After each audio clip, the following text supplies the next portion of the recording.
The best way to describe the viewing experience of this show is I was in every scene with all the characters, and if you have seen the show, you know how I felt.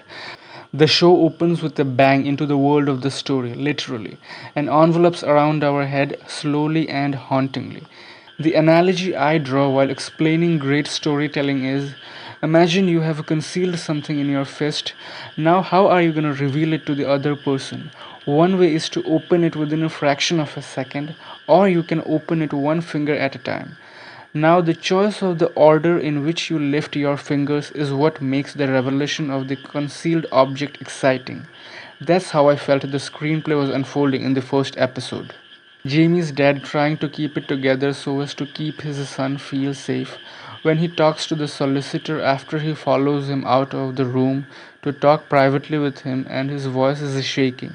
He is constantly looking back so his son doesn't see him breaking down. His trembling voice made me feel like consoling him, like he is talking directly to me. He never broke down before his son until the end when he learned the truth and his world came down crashing and his son kept telling him that he was innocent. Stephen Graham's performance showed that dialogues are just a tiny aspect of a great performance. If you can feel it from within, it gets communicated to the audience without dialogues or minimal dialogues. That last line of him crying to his son entered my head to haunt me like I have done something wrong. The use of Steadicam to film the entire show like a 1 hour play, I can't imagine how hard the cinematographer with the lighting department had to work to get in sync with every movement of the actors to shoot them well lit in every frame. I felt like I was sitting right beside Jamie.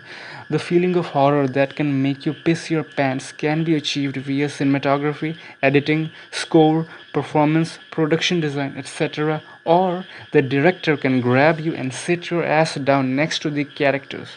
The director of this show chose the latter. The story progresses from one scene to another via using the characters in one scene to take the camera out to the next scene, thereby leaving us no chance to take a sigh of relief by pulling ourselves out of the story.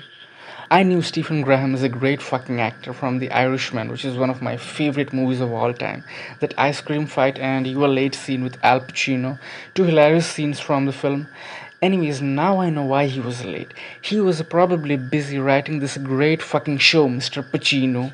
This episode goes to the school life of Jamie. I am never ever making a peep about my school life ever. I am scared of the kids in that school. I can't fathom the nightmare that teachers of that school have to live through every single day. This episode presents a contrasting life from the first episode of a father and son, which is the relationship of Di and his son studying in the same school as Jamie. I had no idea about the many interpretations of different colors of heart emojis, just like the DI. Because I am a moron when it comes to social media, I am not on any social media platform except WhatsApp. There too, I can't figure out why, when I send just an emoji without any text, the tiny emoji becomes as big as my thumb that presses send. I send emoji with a period sign to avoid that. I'm assuming in the future there would be a course to learn the language of emoji and text taught in universities. I can't imagine the work the cinematographers, boom operators, lighting department had to put to get in sync with the performance of the actors who are constantly moving throughout the episode. Oh, and the cherry on top, the chase sequence. Can the crew ask for anything more challenging?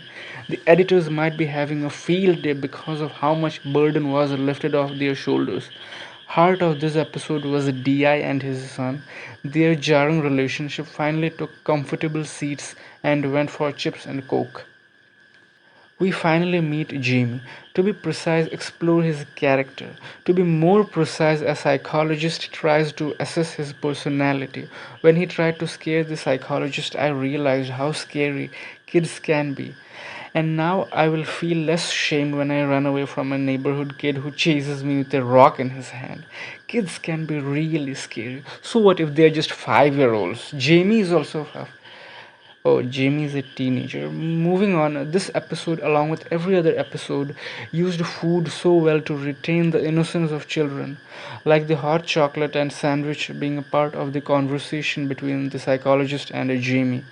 At the end, when Jamie got all worked up when he was informed that it will be his last interaction with the psychologist, he had made several attempts to scare her away and was showing no interest in answering her questions honestly.